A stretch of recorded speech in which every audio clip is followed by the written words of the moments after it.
आलोट विधानसभा में चतुष्कोणीय मुकाबला।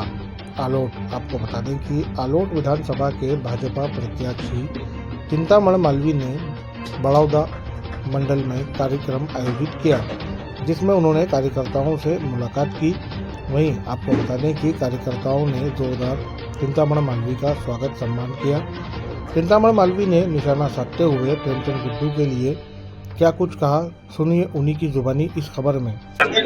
सबसे पहले तो मैं राष्ट्रीय नेतृत्व और प्रदेश नेतृत्व को बहुत धन्यवाद और आभार प्रकट करता हूं, कृतज्ञता ज्ञापन करता हूं माननीय प्रधानमंत्री जी के प्रति, आदरणीय अमित शाह जी के प्रति, आदरणीय जेपी नड्डा जी के प्रति, शिवराज सिंह जी, आदरणीय वी डी शर्मा और हमारे जो नेतृत्व और पार्लियामेंट्री बोर्ड, सबके प्रति अपना आभार व्यक्त करता हूँ। जहाँ तक मुद्दों का विषय है, आलोट विधानसभा बहुत ही एक एस्पिरेंट असेंबली कह सकता हूँ मैं, असेंबली क्षेत्र है और यहाँ पर बहुत संभावनाएं हैं, क्योंकि सब कुछ है यहाँ पर। केवल एक अच्छे नेतृत्व की, एक विजनरी लीडरशिप की जरूरत थी और मुझे अगर अवसर मिला तो निश्चित रूप से वो विजनरी लीडरशिप जिसे कहते हैं वो देने की कोशिश करूंगा। दूसरा, जो नेता होता है या जो भी विधायक होता है वो एक ऐसा होना चाहिए कि हमारे बीच का और परिवार का सदस्य, ये भाव, ये बोध में पैदा करने की कोशिश करूंगा कि हर व्यक्ति को लगे, हर कार्यकर्ता को लगे कि भाई मैं विधायक हूँ और मेरी सरकार है। ये बोध अगर उसको आ गया तो निश्चित रूप से मेरा यह कार्यकाल सार्थक होगा, सफल होगा। रमेश मालवीय जी बागी नहीं है, वो अपना फॉर्म वापस लेंगे। अभी बातचीत चल रही है और जो लोग उनको भ्रमित कर रहे हैं वो भी उनको ध्यान में आ रहा है। पार्टी अभी अपने निर्णय लेगी, लेकिन रमेश मालवीय जी जल्दी हमारे साथ होंगे और हमारे साथ प्रचार प्रसार करेंगे।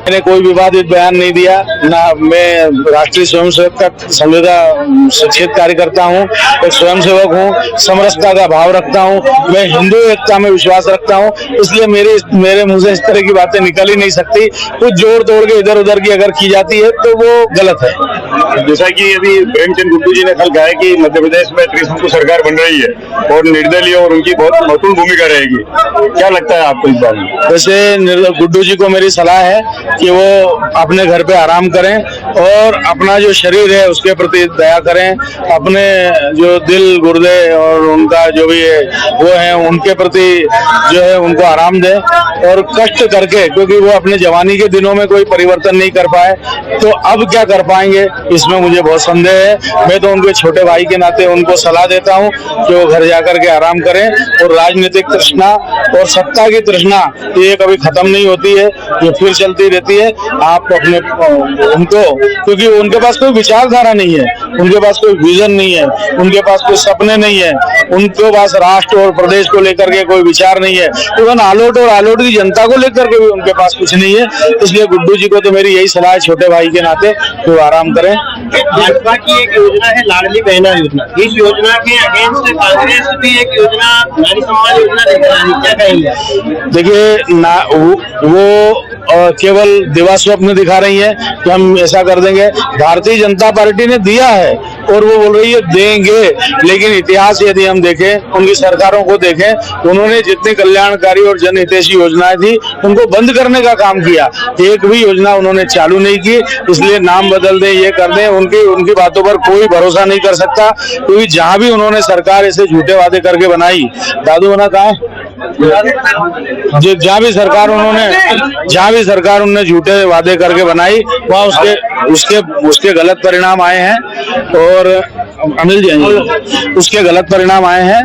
और जो आप देखें कि हम देखते हैं हिमाचल में तनख्वाह नहीं बढ़ पाई है, कर्नाटक की स्थिति आप देखिए कि वो खुद कहने लगे, जबकि वो बहुत माइंस वाला एरिया है, उसके बावजूद बड़ा टैक्स वहाँ आता है, लेकिन उसके बावजूद उसकी अर्थव्यवस्था खराब हो गई है और केंद्र से उन्होंने पैकेज मांगा है।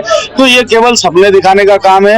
ये ऐसा ही है कि भाई हमको देना तो है नहीं तो हम कुछ भी वादे कर लें, सत्ता में हमें आना नहीं है और आ गए तो मुकर जाएंगे, हमें फिर कौन क्या है। तो